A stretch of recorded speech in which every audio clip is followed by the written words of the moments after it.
Olá, meu povo! E aí, minha gente? Estamos aprendendo muito nessas lives, não é verdade? Hoje nós vamos estar aqui mais uma terça-feira. Oi, Vivian! Mais uma terça-feira de live e nós vamos hoje falar sobre neurociência na educação. E a nossa convidada de hoje é top, top de linha, nossa secretária de educação queridíssima, pedagoga renomada, neurocientista, vai dar um show aqui pra gente, super didática, falar de neurociências assim de uma forma didática mesmo. Então assim, nós vamos estar conversando com a Gal, vou esperar ela entrar na sala pra gente poder ter esse bate-papo aqui e compreender um pouco de como que o nosso cérebro funciona, como que o nosso cérebro aprende. Doutor Carmindo, olha que chique! Ei, Cíntia! Flávia! Doutora Jéssica! Oi, amada! Adorei, gente! Ah, ela, Razona Make. Você não sabe do perfume, meu bem? Ah lá, a Gal chegou. Vou mandar o convite para ela. Pra gente poder ir batendo papo aqui com vocês. Olha, eu tenho aprendido muito e me divertido mais ainda, que é risada atrás de risada. E só com a galera competente, não é? Tem um áudio saindo. Tô Tá me esperando a Gal. escutando bem? A Não, Gal. o Ô, meu Gal, tá tudo normal. você conseguiu entrar? Entrei, sim, tô aqui, já entrei. Não, mas Estão me você não tá escutando? aparecendo. Não tô Nós vamos aparecendo, repetir. não? Não, eu vou Mas ter eu tô que. te Sabe por vendo. quê? Você tá me vendo? Pô, eu tô te vendo. Agora entrou! É porque teve uma live que eu fiz com a tia Jaque e aí ela não aparecia. Eu fiquei com medo de sair, não voltar, essas coisas, perder o pessoal da sala. E na verdade, Hum, depois só ficou o áudio dela e não ficou legal. Mas aí que bom, deu certo. mas deu certo, tá? Eu tô Olha, já aqui, tem. A sim. Carla chegou, Renata. Gal é muito cotada, gente. Olha só enchendo a sala. Ó, tem dois médicos. Ah lá, doutora Jéssica tá aqui, que trabalha aqui com a gente no centro. Que legal. E tal, o doutor Carmindo, eu vi até o doutor Carmindo aí. Ou não sei se estava passeando, você veio curtir mesmo neurociências. Que Marcelo, meu legal. colega. Isso aí, gente. Que bom que vocês estão juntos aqui com a gente. E nós vamos aprender Isso. muito com a Gal aqui hoje, né, Gal? Espero, Ô, Gal, espero que sim. assim, eu creio que a maioria aqui toda já te conhece, mas de repente você falar um pouquinho, né? Como que você está atuando agora, as coisas que você tem feito, e aí depois a gente começa no nosso assunto. O que você acha? Tá, tá sim. Vou fazer uma breve apresentação, prima. Isso. E vou fazer uma breve apresentação e vou tentar fazer assim de uma forma mais light possível, né? Porque a gente sabe que a neurociência não é brincadeira, é um estudo extremamente profundo, né? Mas a Isso. gente assim aceita todos os desafios. Quanto mais desafio nós aceitamos, mais sinapses nós vamos jogando para dentro do nosso cérebro, né? Ontem eu Uou! estava Ontem eu estava fazendo uma live sobre educação de jovens e adultos, que é uma paixão muito grande que eu tenho. Quem está aqui na sala e assistiu sabe que foi assim fenomenal. E hoje eu vim falar do meu chão, né, do lugar que eu piso, né? E isso daí é muito importante. Uhum. Todos me conhecem como Gal Lira, né? Gal Lira, Fernanda Uma coisa Lira. de lira, né? Esses liras Essa são terríveis para estudar. Essa coisa de ler. E assim, o que que acontece? Eu sou pedagoga, né? Sou psicopedagoga clínica, institucional e hospitalar. Sou psicanalista de formação há mais de 20 anos, né? Agora eu já estou com o meu grupo novamente. Depois de 25 anos, a gente montou aquele mesmo grupo.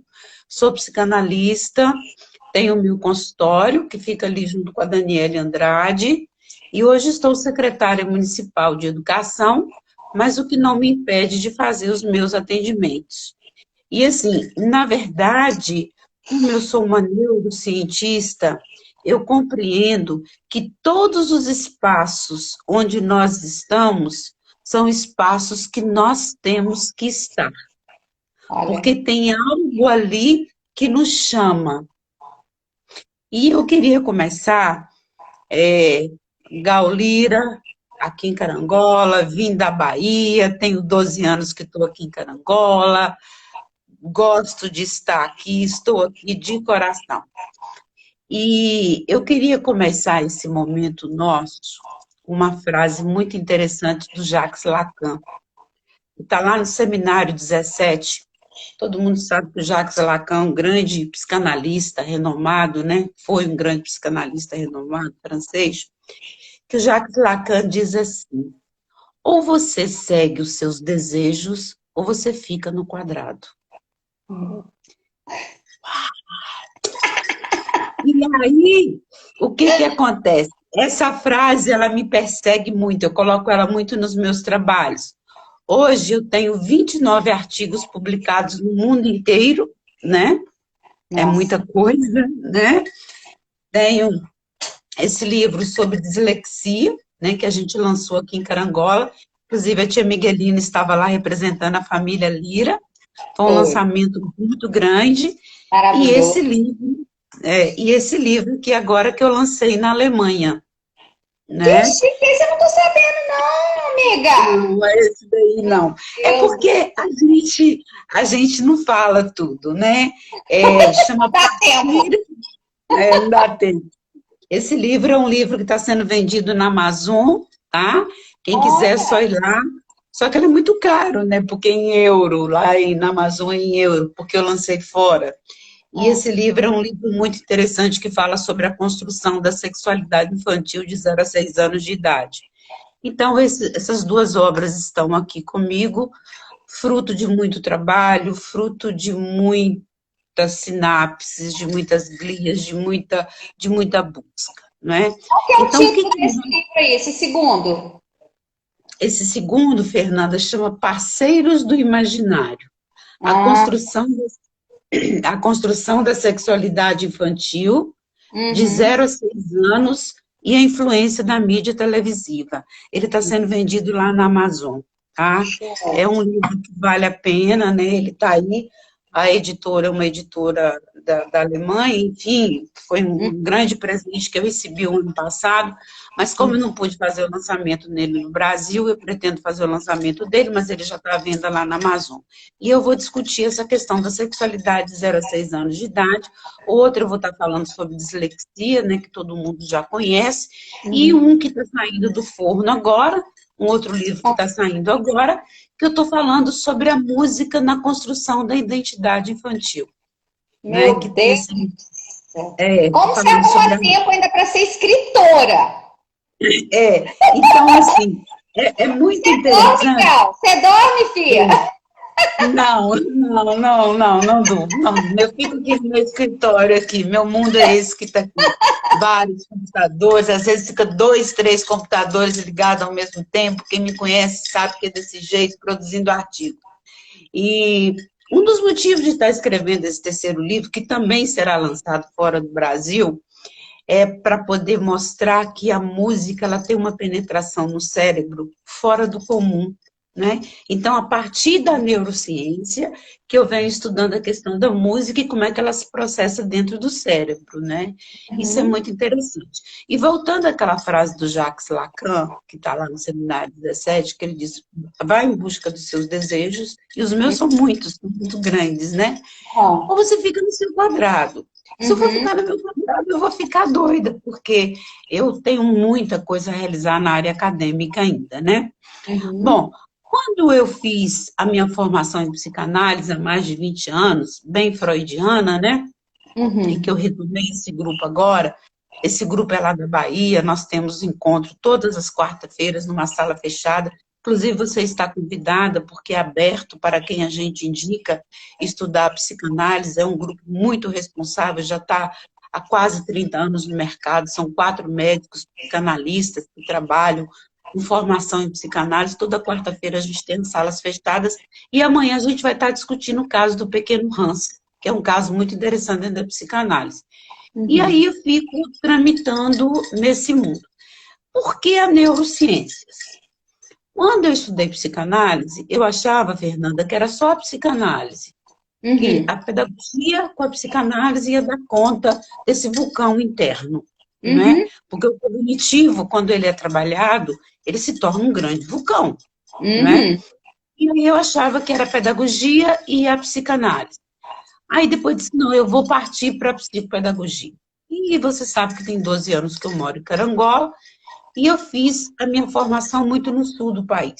Então eu resolvi, alguns milhões de anos atrás, continuar estudando a psicanálise, mas ir para Curitiba fazer psicopedagogia clínica por conta das pessoas que estavam à frente do projeto, que era um dos melhores, né? Que vinha ali de Buenos Aires, né?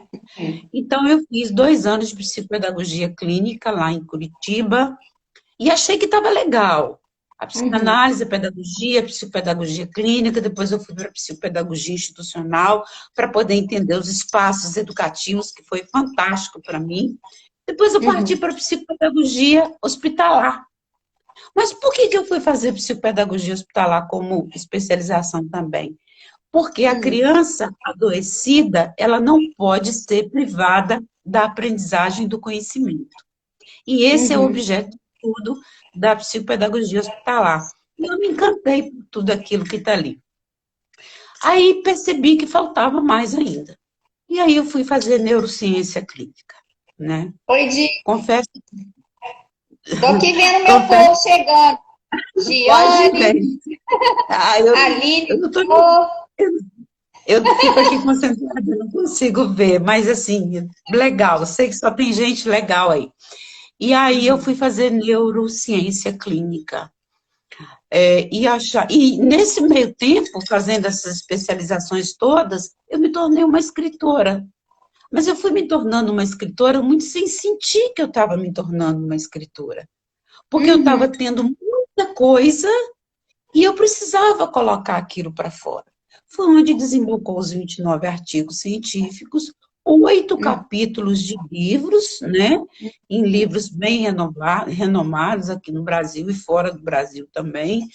E eu tenho também a sorte, né, de ter 2 filhos que são muito da área, né? Danilo, que é pós-doutor, né, que mora em Londres, e que é geneticista também, que me impulsiona muito nos artigos, e Kelly, que é minha filha, que mora na Bahia, me impulsiona muito com a educação sistêmica. Então, na verdade, a minha família, geograficamente, um está em Londres, o outro na Bahia, e eu estou aqui, o Luiz está lá na roça. Né? Então, é assim, muito bacana. Então, eu fico transitando sozinha por aqui e fazendo os meus escritos e estudando muito. E me tornei uma escritora porque sentia a necessidade de colocar tudo isso para fora. E o que é a neurociência? A gente sabe que o cérebro, ele é estudado desde os primórdios, né? Mas se estudava o cérebro como uma forma muito anatômica, não é? Principalmente na Idade Média, né? Então, ele é estudado anatomicamente, mas muito pouco se estudava no decurso dos anos sobre a finalidade e a funcionalidade do cérebro, né? Sabia que lá estava guardada uma memória, sabia-se, pós-Freud, que lá existia um consciente e um inconsciente, mas era visto muito como uma forma anatômica, uma forma de distúrbios patológicos, de doenças, né? Mas não se estudava o cérebro com todas as funções que ele tem, que nós estamos hoje trabalhando a todo vapor dentro da neurociência. A neurociência, ela é uma ciência muito jovem. Ela nasce em 1970, lá nos Estados Unidos. Ela consegue chegar aqui no Brasil nos idos de 1980. Muito bacana com a Marta Helva, né, que é quem traz para a gente, né, essa ciência tão moderna, né? E a Marta traz isso daí para a gente, e a gente entra num processo de imersão dentro da neurociência. E a gente começa a perceber que a neurociência, ela casa com praticamente tudo. Ela casa com o professor, ela casa com o fonoaudiólogo, ela casa com o psicólogo, ela casa com o médico, ela vai casando com todas as profissões, porque ela vai lidar com uma ordem de gerenciamento. E o que é essa ordem de gerenciamento? É aquilo que pensamos, é o lugar que nós estamos construindo o nosso saber, é o lugar que nós estamos construindo o nosso eu, a nossa existência e as nossas atitudes, não é? Então, ou seja, aonde a neurociência não cabe? Ela cabe em todos os espaços. E aí, o que acontece? Ela vai estudar o cérebro, sim, ela tem vários campos, né? Nós temos um campo aqui dentro da neurociência, a neurociência clínica em si é um curso muito difícil, né? Porque você tem que passar do bebê a chegar à velhice, né? Para poder estudar a função cerebral no mal de Parkinson, no mal de Alzheimer, e assim sucessivamente. Ou seja, ela perpassa por todos esses campos, né?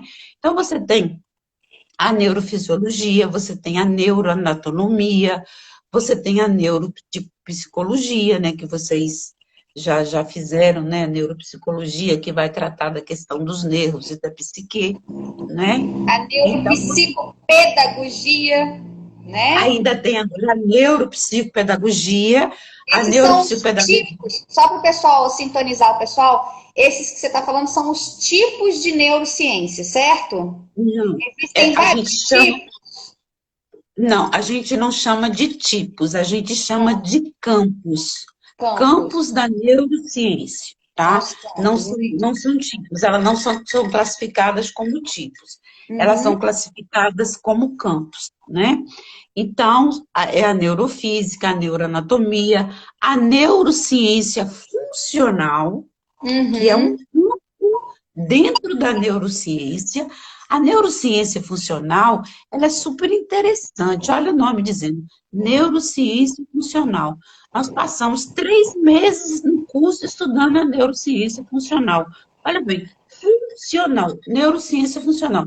Ela é responsável pelos gestos, pela voz, pela fala, pela audição, por toda a cadeia de signos e sinais significantes, que nós tanto trabalhamos em todas as áreas. Quando eu faço um gesto para você, sim, eu estou trabalhando com a neurociência funcional. Às vezes, um piscar de olhos entre nós duas, em um determinado local, é uma neurociência funcional. Ou seja, é um signo que parte do cérebro que nós estamos utilizando como uma forma de comunicação. E isso é neurociência, é um campo da neurociência. Tem até neuromarketing. Agora está entrando, as propagandas para poder pegar o seu cérebro e fazer você consumir aquele produto. São vários campos. Que é a parte justamente do condicionamento do cérebro, né, Fernanda? Que a gente vai estar até falando um pouquinho, se o tempo nos permitir. Porque o cérebro, ele se condiciona também, né? E eu vou estar explicando por que ele se condiciona também. E dentro de um outro campo da neurociência, nós temos a neurociência cognitiva. Eu fui buscar a especialização por conta da neurociência cognitiva. Porque a neurociência cognitiva, ela vai trabalhar com a memória e com a aprendizagem, interligada na educação. Eu queria isso, mas tive que estudar aquilo tudo. Confesso que em neurofisiologia, onde nós vamos estudar ali todo o córtex, eu não conseguia dar conta, as minhas notas eram baixas, eu tinha que me desafiar o tempo todo, porque não é fácil, né? Já está dizendo, neurofisiologia, ou seja, toda a fisiologia, né, por onde passa todo o sistema nervoso aí. Mas eu peguei, né, a neurociência cognitiva para poder trazer para a minha vida, para poder completar, Uhum. né? Não no sentido de completude, porque nós Uhum. somos seres humanos faltantes, Aham. tá? Quando eu falo que eu sou um ser humano completo, eu já estou tendo um grande equívoco. Eu já estou dizendo para o meu cérebro, olha, eu não preciso de mais nada, tá? E não é assim que funciona. E é aquilo Nós, que você falou lá no começo, o que nos move a viver são os nossos desejos mesmo, que você falou, né? Você tem que desejar um trabalho, desejar estudar, né? Desejar casar. E às vezes a gente se depara assim com pessoas muito sem desejos, muito tanto faz, muito para mim assim tá bom. E é esse uhum, descontentamento que nos faz sair do quadradinho, do quadradinho, né? E a né? gente tem que sair do quadradinho. E esse quadradinho, ele me preocupa muito. Por que que esse quadradinho me preocupa muito? Falando da neurociência cognitiva, onde nós estudamos o processo da memória, do armazenamento na memória, da aprendizagem e Gal, de peraí, como ó. Ô, Gal, entrou Nair, Ana Amélia, Sandra, o pessoal todo da pós que fez com a gente. Suas alunas estão aqui em matar a cheio. saudade, matar a saudade, matar a saudade mesmo. Que coisa boa. Isso é Tem muito bom. gente de Muriaé aqui do curso. Eu vi a Cris, você mandou beijo, beijo pra ela. Um beijo para Eu todo tô vendo todo mundo, mundo todo entrar aqui, mundo. mas eu não posso ficar te interrompendo toda hora. Vamos Então, lá. mas pode interromper, porque a gente está aqui para poder falar, e se não der para falar tudo, a gente marca uma outra hora e a gente vai falar, porque nós estamos vivendo num mundo midiático mesmo, e a A gente tem que Carla, estar. ah lá, Ana Amélia, saudade, elas estão tudo fofocando aqui, ó. Tem algumas pessoas que eu não conheço. Vem uma pergunta aqui. Tem muita vontade. Ai, meu Deus do céu, cadê a pergunta? Deixa eu ver aqui. Tenho muita vontade de fazer pós em neurociências, mas fico com muita dúvida em qual instituição fazer. Onde você dá aula? Ai, que é você, Gal? Tá, gente, olha, eu prometo que eu não posso fazer propaganda da instituição, né? Mas todas vocês têm o meu contato, têm o meu e-mail, têm o meu telefone, sabe que eu sou extremamente aberta, recebo todo mundo com muito carinho. Quem quiser fazer neurociência clínica, eu tenho aonde dizer para fazer, Uhum. porque é um estudo muito sério, a gente tem que partir do princípio de que a gente precisa estar no espaço onde você vai colher muito, né? Então, sim, façam, porque vale a pena. Como eu disse, eu fui fazer neurociências para poder ter uma sensação de completude de todas as minhas outras formações, como escritora, dentro da minha estrutura do mestrado que eu fiz na Universidade Federal do Rio Grande do Sul também. Então, eu queria isso. Agora eu já estou querendo uma outra coisa, porque Ai, meu Deus. a neurociência já está me levando para um outro caminho, né? E isso que é bacana, porque o que que acontece? A neurociência, a neurociência cognitiva, ela está ligada ao processo do aprender, né? E o que que acontece com o processo do aprender? Aí a gente já está entrando no campo da aprendizagem. Isso, vamos E falar para então. Vamos conceituar a aprendizagem para o pessoal aqui e fazer, né, a é, junção aqui com a neurociência.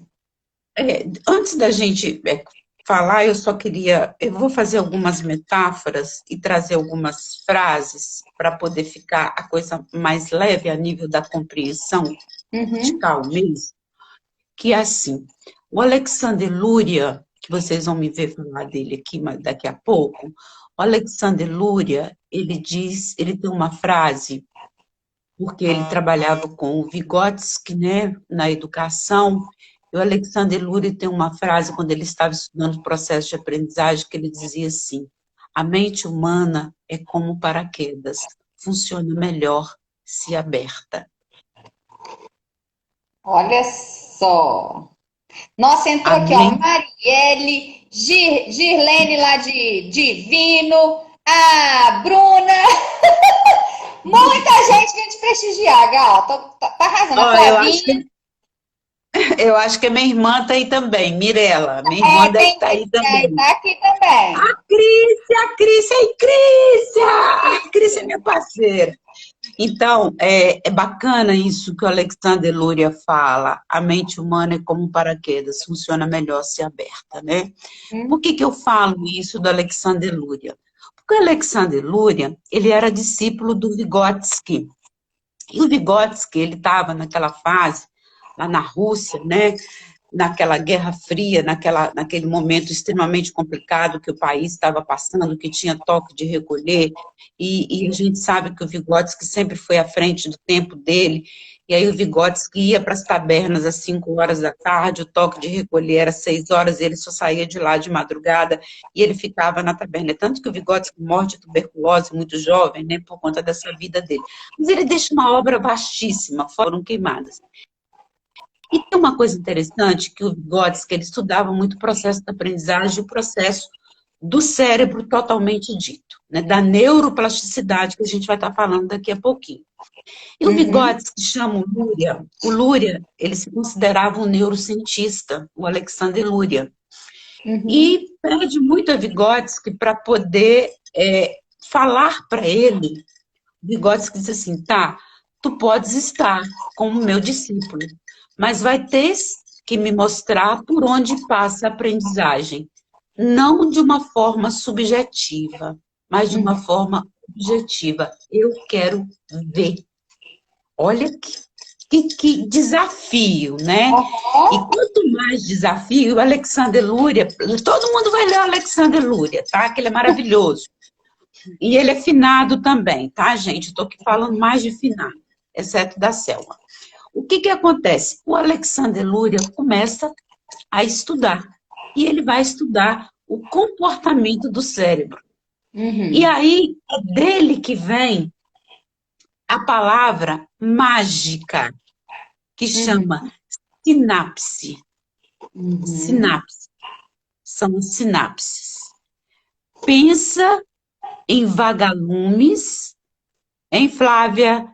Pensa em vagalumes no sertão em noite de lua cheia com a terra vermelha.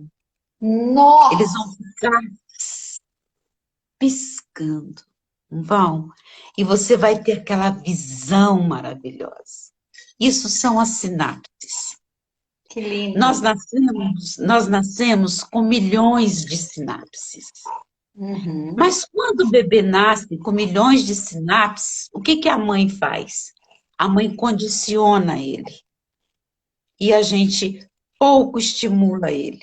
E ele vai ficando muito condicionado. Porque nós, seres humanos, temos a condição e a necessidade de achar que condicionar os nossos filhos aos nossos métodos, à mídia televisiva, a tudo isso que está aí, é uma coisa positiva. Escalar horários disso, daquilo, são formas de condicionamento. Quanto mais eu condiciono, mais as minhas sinapses não se reproduzem. E o que é a aprendizagem? A aprendizagem é a saída de um estágio inferior para um estágio superior do conhecimento. E eu uhum. só vou ter conhecimento no momento que eu receber muitas sinapses. Muitas. Mas o que são essas sinapses, esses vagalumes do sertão? As sinapses são todas as informações que são passadas para nós durante toda a nossa vida.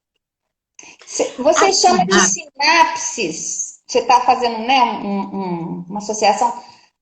Eu uso estímulo. A gente vai estimular o cérebro, uhum, o neurônio, para que ele faça, desencadeie as sinapses, as transmissões de um para o outro. Ajuda a gente a compreender isso aí, Gal. Eu vamos acho que lá então. a minha dúvida pode ser a dúvida de alguém que ainda não perguntou. Tá, Vamos lá. veja bem, o que Ó, acontece? Cadê sua caneta? O seu lápis? Me mostra aí. Tá Seu aqui. lápis é cor de laranja. Cor de Isso, pra laranja. combinar com a minha roupa. É isso. Seu lápis é cor de laranja. Aí eu vi que seu lápis é cor de laranja. Certo. Aí eu vejo um quadro meu que está disposto ali com as minhas baianas, Uhum. que tem a cor laranja. Uhum. Aí eu vejo, faço uma associação. Mas para eu fazer essa associação, eu tenho que me estimular para tal.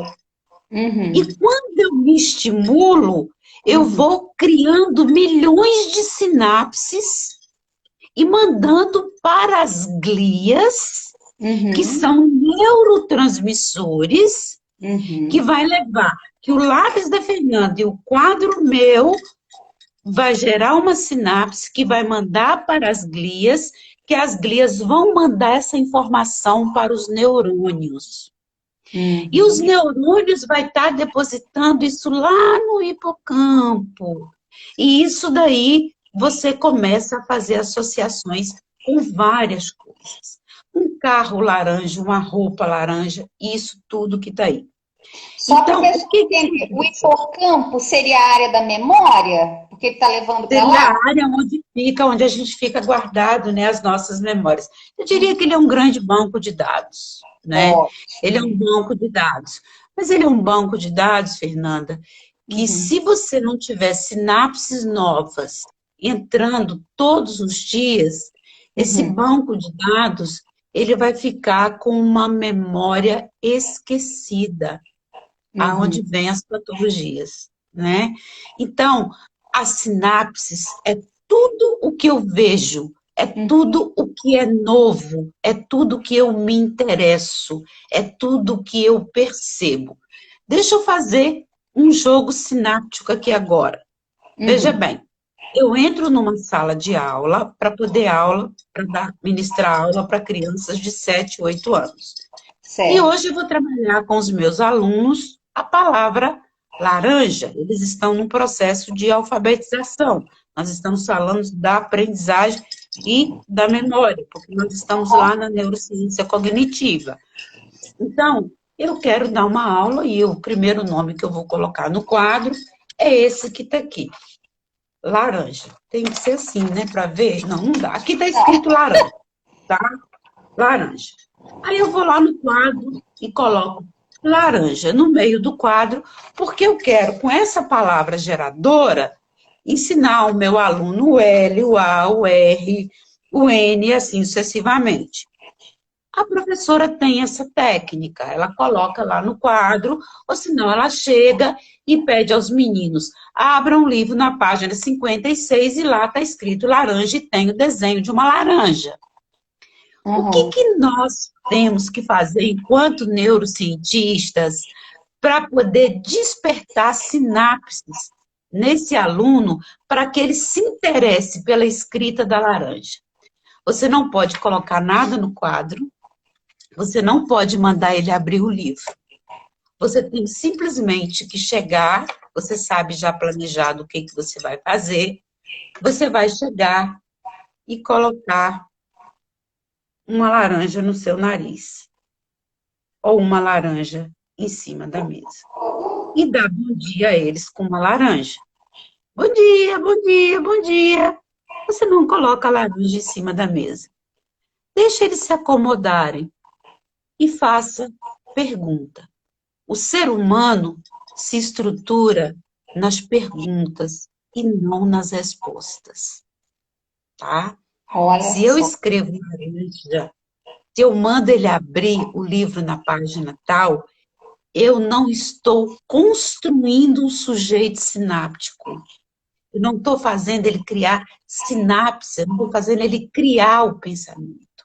No Hum. momento que eu mostro a laranja, eles vão ficar curiosos. Você sabe o que é isso? Ah, é uma laranja. E você vai discutir a laranja. Uhum. Quando é que você vai perceber que você pode introduzir o código escrito, a leitura? Isso daqui é um exemplo para todas as áreas do conhecimento e para Uhum. todos os conteúdos. Uhum. Quando é que você pode introduzir o conteúdo dentro de uma memória? Quando é que você pode trabalhar com a cognição de um aluno? Quando ele tiver com os olhos brilhando e querer falar da laranja que ele já chupou, da laranja que tem no quintal da casa dele, da laranja que ele viu no supermercado, dos tipos de laranja. As sinapses, elas vão se estabelecendo e entrando dentro da gente dessa forma, numa provocação que nós temos que fazer. Então, nós precisamos colocar o cérebro para trabalhar e não condicionar. Gal, posso te interromper? Que você me deixou aqui aflita para fazer uma pergunta. Acho que todo mundo que está aqui sabe e me conhece, sabe que a minha demanda maior aqui são de autistas. Os neurônios dos autistas, a gente sabe que tem uma estrutura diferente da nossa, né? Sim, sim, por Eles conta do pensam arcabouço diferente, as cerebral. conexões são diferentes e tal. E com os autistas, a gente trabalha muito, igual você falou aqui atrás, eu não te interrompi, deixei para a gente chegar no ponto certo. Sobre rotina e condicionamento. Os Uhum, autistas, eles precisam muito dessa estruturação e desse condicionamento, porque senão eles ficam perdidos. Aí, quando você uhum. vem com neurociências, olha só, a gente estuda, estuda e a gente não sabe é nada mesmo, a gente está sempre aprendendo um pouquinho, né? Uhum. Então, quando eu estruturo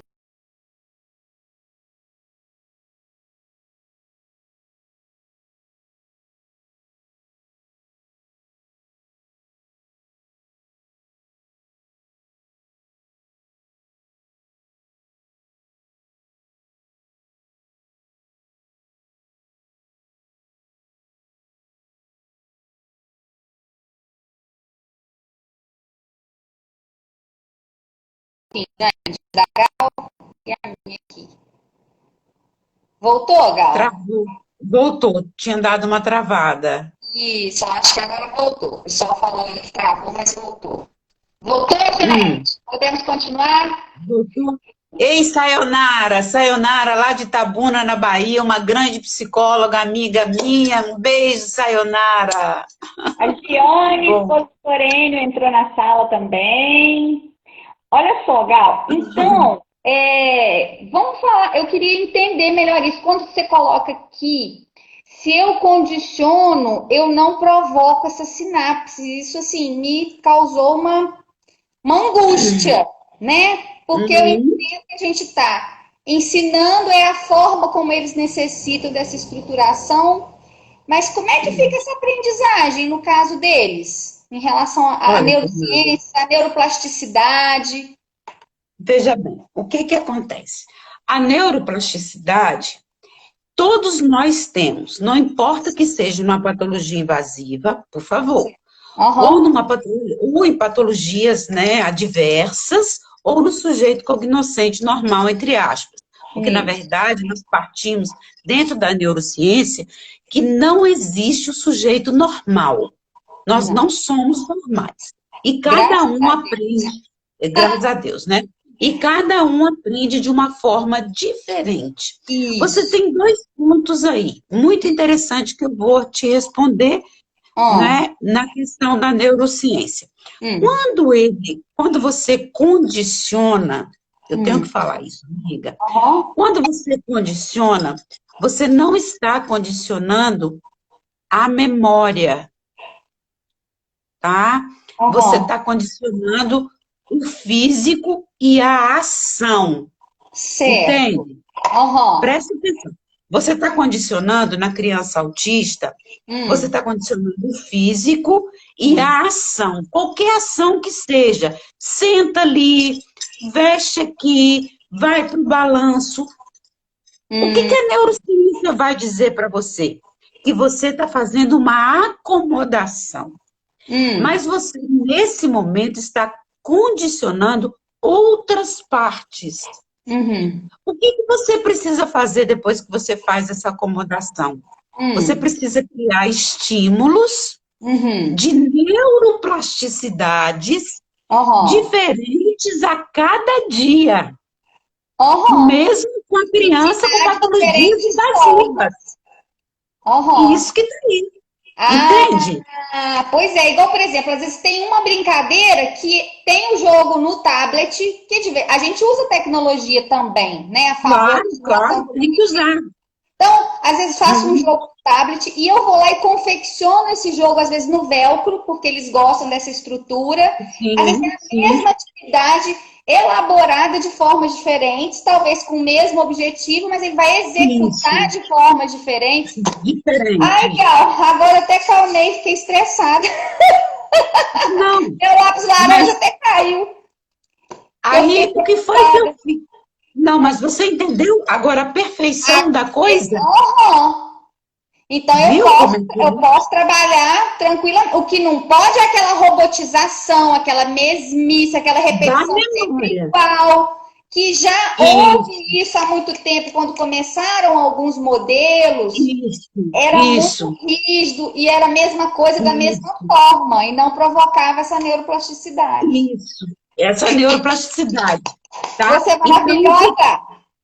Ah, então o que acontece? A neuroplasticidade, todos nós temos, aham, porque todos nós temos a capacidade de aprender.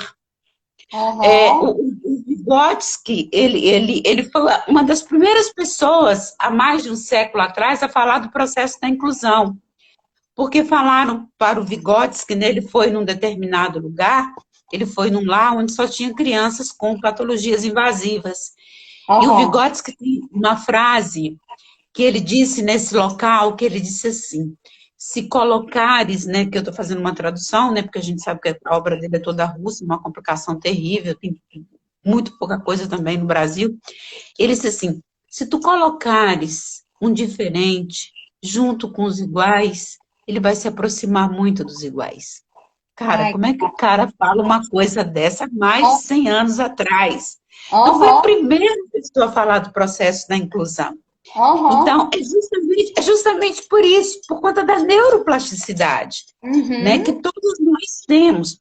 Nós não podemos olhar o sujeito físico, o sujeito funcional, sem levar em consideração a neuroplasticidade, né? Porque a neuroplasticidade, ela vai fazer com que as glias mandem mensagem para os neurônios e os neurônios tenham a capacidade de fazer um armazenamento uhum. real e depois transformar isso em banco de dados e retirar esse coelho da cartola na hora que ele precisar. Uhum. Então, eu sou muito ousada, todo mundo conhece a minha ousadia enquanto profissional da educação, né? Eu não falo mais aprendizagem, eu tirei Aham. isso dos meus artigos, inclusive. Eu Uhum. falo apreender. Uhum. Por que eu falo apreender? Quem me ensinou a falar apreender foi a neurociência. A Uhum. neurociência falou para mim que a aprendizagem ela é um processo que você pode escapar, porque ele não pode entrar lá na memória e ficar no seu banco de dados. Mas a informação que chega quando você apreende, que Aham. você joga ela no seu hipocampo e que você tira ela na hora que você precisa, é uma apreensão do que foi novo, que Hum. ficou lá, mas que pode surgir como novo a Hum. qualquer momento. Sabe Então, que palavra, desculpa te interromper, que palavra que eu uso muito sobre isso nas minhas aulas, quem já assistiu minhas aulas, é generalização. Quando a uhum, criança, ela consegue generalizar conceitos, é exatamente ela tirar o coelho da cartola. Então, por exemplo, justamente. no começo, quando a criança ainda tem pouca capacidade de simbolização e ela está ainda expandindo o vocabulário, que ela está aprendendo o nome das coisas, a função das coisas. Uhum, Então, por exemplo, eu ensino o que, que é bola. Aí ele aprende o nome uhum, bola, o que, que é bola. Mas aí, é igual você falou, se eu condicionar, sempre mostrar bola, uma imagem só, ou um tipo de bola só aquilo vai ser bola para ele. Então, Tá. eu começo a mostrar vários outros tipos de bolas, cores de bola, tamanhos de bolas, e ela vai começar a generalizar que tudo aquilo ali também é bola, né? Justamente isso. Então, o que que você tem que fazer? O que que o professor tem que fazer? Ele tem que partir do concreto. Ele tem que partir daquilo que vai gerar sinapses. Ele tem que partir daquilo que vai estimular, daquilo que vai provocar. Então, nós temos que trabalhar com a criança com palavras cruzadas, com quebra-cabeça. Nós temos que trabalhar com tudo isso. Fernanda, nós que temos consultório, uma coisa que é muito importante e que eu faço muito, eu mudo muito o meu consultório, sabe? Eu boto a mesa no lugar, eu tiro do outro, às vezes a mesa fica horrorosa naquela posição que eu coloco, mas eu me mantenho ali apertada, porque eu quero que o meu paciente chegue e veja assim, você mudou? Eu falei, claro que eu mudei, você não mudou? Então eu mudo tudo. Eu mudo meu quarto, eu mudo meu guarda-roupa, eu mudo tudo, tudo, tudo, tudo. Quanto mais eu mudo, eu queria dar um exemplo muito interessante. Uhum. Todos nós deveríamos fazer um idioma. Inglês, francês, alemão, espanhol, o que vocês tiverem mais afinidade. Uhum. Você não tem dimensão da Uhum. quantidade Uhum. que uma língua estrangeira mexe com a nossa memória. E Com a a nossa Libras, que a memória, gente tem que aprender Libras, que a gente tá. Outra Libras, língua. sim, esqueci. É uma outra A língua, gente né? sente A Libras, analfabeto. a Depois Libras ficando também. nervosinhas. Então, assim, a Libras também, claro. Uma língua diferente, ela é muito importante porque ela vai ativar as nossas sinapses. E Uhum. as nossas sinapses, ela tem que ser o tempo todo ativada. Então, Uhum. uma língua diferente é muito importante. Ler uma bula de remédio é muito importante. Nunca fazer o mesmo caminho. A memória da gente, ela é tão precisa. Você faz o mesmo percurso todos os dias. Você pensa a mesma coisa todos os dias. Não, repete, Fora! eu não escutei. Nossa memória é o quê? Tão o quê? Ela é tão seletiva, ela é tão Seletiva. esperta, ela é tão esperta que Aham. ela te condiciona. E Hum. você tem que ser mais do que ela. Oh, Você tem que, você tem que ser mais do que a sua memória. Porque cara, senão eu vou ela dar um te carrega. exemplo. Eu faço a zumba e eu detesto quando tem uma coreografia nova, porque me desafia e eu saio da minha memória de conforto. Eu não vou daquela que Pode. eu já sei. Olha como é que o cérebro.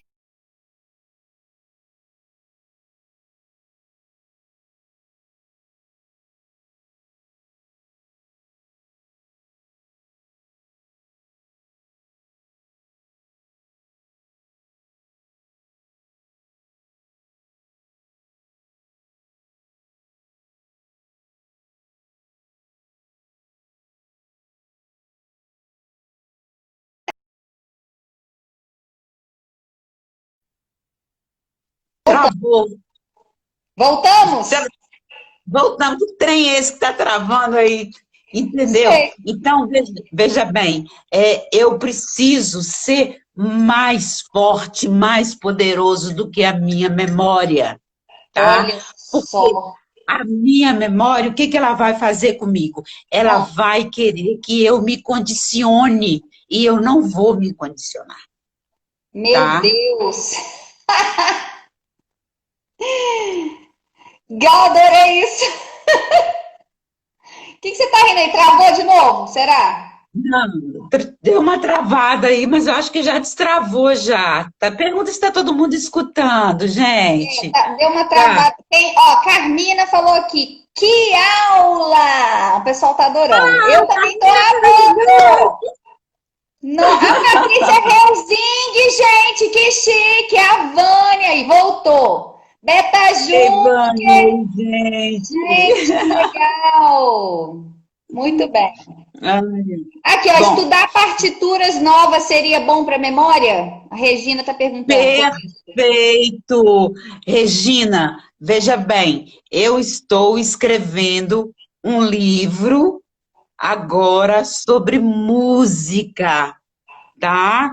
E Uhum. quando eu tenho um capítulo do livro que eu vou falar sobre os instrumentos musicais, sobre Uhum. como nós devemos estar, aprender um instrumento. Não importa que seja até um pandeiro, não importa. O que Agora, que eu Cal, peço a vocês? O quê? depois que a gente fica mais velho, meu sonho é o quê? Aprender a andar de moto e tocar violão. E, menina, eu peguei no violão para tocar, foi difícil demais. Eu falo que eu tenho meu menino de 17 anos, eu falo, Lucas, aprende enquanto você é mais novo, porque por que é mais fácil quando você é mais jovem mesmo? Pra gente é mais desafiador? Quando a gente está mais velho, Primeiro, a gente vai levar mais tempo primeiro, mesmo para aprender? primeiro eu vou te dar uma bronca, porque eu posso te dar bronca, tá? Não mande ele fazer violão. Ele vai fazer o que ele quiser. Eu falo, não, mas assim, que ele aprendesse, se Tá, interessasse. deixa ele. Você vai estimular. Meu filho, olha o neurodisparo aí. Meu filho, que pensas em fazer um instrumento? O que seria esse instrumento? Vamos pesquisar os instrumentos, caramba! Ele Vamos começou. pesquisar os instrumentos. Para com essa fala direta que só condiciona, tá? Toma, vai. Eu tenho Eu que posso tomar, falar, pai. fui sua professora também. Então, o que que acontece? Parar com isso, entender a individualidade e o desejo do outro. Mas isso não quer dizer que você não vai trazer o mundo para ele sem que ele perceba e deixe que ele faça as suas escolhas. Assim tem que ser com os nossos filhos, com os nossos pacientes e com tudo. Mas sua pergunta ela é muito interessante, Fernando. O que que acontece com a gente? A gente vai passando, né, com o tempo e a gente vai produzindo menos sinapses. Então, o que que acontece? Você precisa colocar a sua memória para trabalhar para você.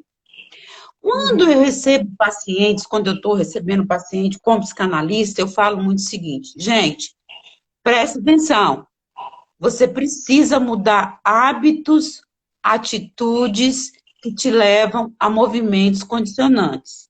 Uhum. Mas nós delimitamos muito a nossa vida.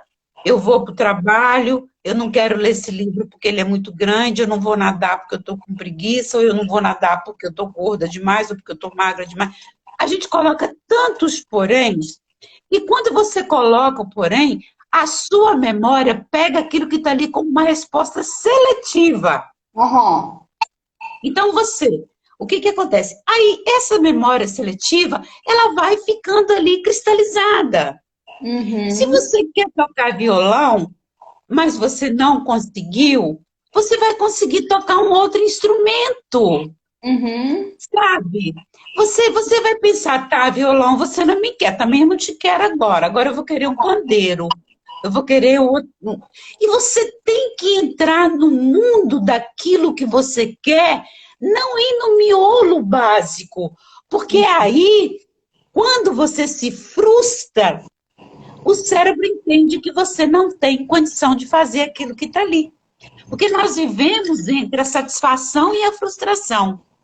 E a nossa memória está ali ligadíssima. A neurociência deixa isso muito claro. Então, por exemplo, quando eu digo assim, eu não consigo aprender inglês. Não, eu aprendo inglês muitíssimo bem. Só que Uhum. eu gosto mais do espanhol. Então, eu vou aprender o espanhol todo. E quando eu percebo, eu já sei o espanhol, e o espanhol está me levando para o inglês e assim sucessivamente. Uhum. Né? Andar de moto, se você sabe andar de bicicleta, nós precisamos apresentar para o Uhum. nosso cérebro todas as nossas ações. Uhum. Sacou? Uhum. Eu tenho que ir para tal lugar.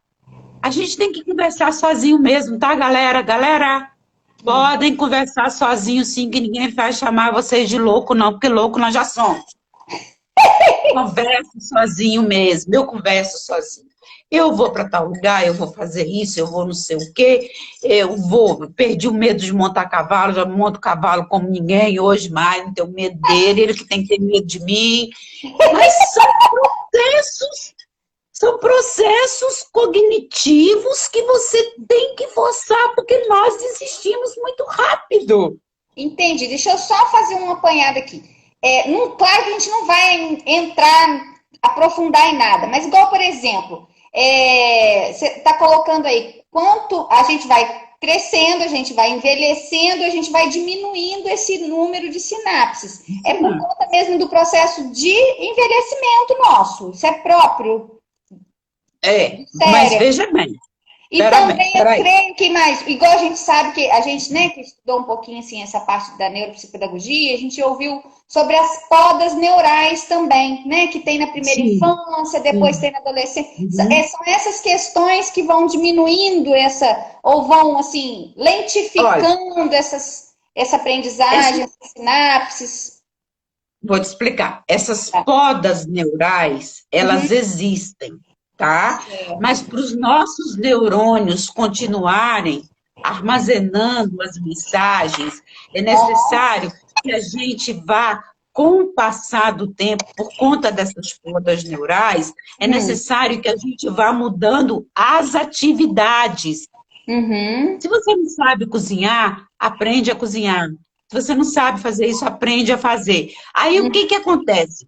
Essas podas neurais, elas vão fazendo o quê? Elas começam a brotar de uma forma mais lenta, mas elas vão. Porque o cérebro é o único aparelho que nós temos no nosso corpo que ele envelhece porque nós queremos que ele envelheça. Nós queremos aposentar a ternura. Nós queremos aposentar para poder não fazer nada. Deus me livre. E nós estamos, quando a gente fala, eu quero aposentar para não fazer mais nada, nós estamos mandando a mensagem para o nosso cérebro, para a nossa memória. Eu já não quero você mais. Eu não preciso mais de você. Isso é muito triste. Né? E aí você vai ver casos de pacientes que eu tenho, e muitos, né, no decurso da minha vida, que aposentam e morrem. E morrem, porque o cérebro deles entendem que morre acabou. Vivo, né? Aquele morto-vivo. Não, morre vivo e morre no sentido real também. Então, ou seja, não existe coisa mais bela do que o cérebro. Ele tem uma capacidade de se regenerar muito grande. Ele tem uma capacidade de aceitar um monte de coisas. Nós é que temos a preguiça de dialogar com ele e de trazer para ele novas informações, sinapses. Ou seja, eu levanto pensando assim, o que eu vim fazer hoje? Se eu passo por esse caminho, rapidamente eu invento um outro caminho para eu poder passar. Ô, Gal, Fernanda, nós temos 5 minutos aqui. Você acredita que eu não vi a hora passar, meu bem? Acabou? Não, tem 5 minutos aqui, senão não vai encerrar esse negócio com a gente falando aqui. E o disparo neural? Vamos fechar com o disparo neural e o neuroprofessor.